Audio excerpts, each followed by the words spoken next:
My mother abandoned me when I was born because she was 18 and young, but now, 20 years later, she wants my money. When my mother was 18, she ended up getting pregnant from a one-night stand and made it clear that she didn't want a baby. She also didn't want an abortion, so she was considering giving me up for adoption, which is when my grandparents stepped in. They told my mother that they would adopt me, but my mother had some additional demands. She said she didn't want any responsibility in case my grandparents ran into money problems, so she wanted to sign away her parental rights. My grandma was sad that her daughter was abandoning her grandson, but agreed and decided to treat me as her son. As I grew up, I learned about my bio mom and desperately wanted a relationship with her. I tried to contact her and ask for a meeting over 13 times when I was 11 years old. Eventually, I understood that she didn't want anything to do with me and decided to start living my own life. I loved my grandparents, mainly because they never restricted me and allowed me to contact my mother whenever I wanted. They even sacrificed their savings so I could go to college without getting a part-time job. By the time I was 22, I had forgotten all about my mother. She was still talking to my grandparents, but never asked about me or tried to have a mother-son relationship. I knew that she had married someone across the country, but I had lost any love that I had. Instead, I focused on starting a business with my friends. We lived in a city where there was no auto parts store, so we simply started one. Once we graduated, it was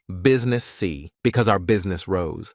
We pooled money from all our savings and bought both car dealerships near our town. My ambition was to make enough money so I could pay back my grandparents tenfold and allow them to travel the world so they could experience what they missed when they raised me. Meanwhile, me and my friends knew that we couldn't mix friendship and business for much longer, so we diversified and split up into different fields. It worked way better than I expected because we had made some stupid decisions when it came to investing, and we got lucky with the stock market. This is also when I met the love of my life, but little did I know, my life wasn't going to be all sunshine and rainbows. One day, I got a phone call from an unknown number and I picked up thinking it was a new client. It was my mother. She asked how I was doing, but I kept all my answers short and remained cordial. It's true that I had stopped loving her, but that also meant that I didn't particularly hate her. So when she asked to meet me at a restaurant, I agreed. I thought that even though she had never tried to establish a relationship in 26 years, maybe it was never too late to try, and wanted to give her a chance. When we sat down, she looked much older and weary than the pictures I had seen. She started off by saying how happy she was that I was doing well in life. Then she quickly changed the conversation and talked about how she'd recently gotten divorced. She couldn't get any alimony since they had a prenup, and she cheated on her ex-husband. So right now, she was struggling to find a job. That's when she had a brilliant idea to contact her son for help. I understood she was going to ask for money, but the way she asked shook me to my core. I'm going to need around $12,000 to secure an apartment.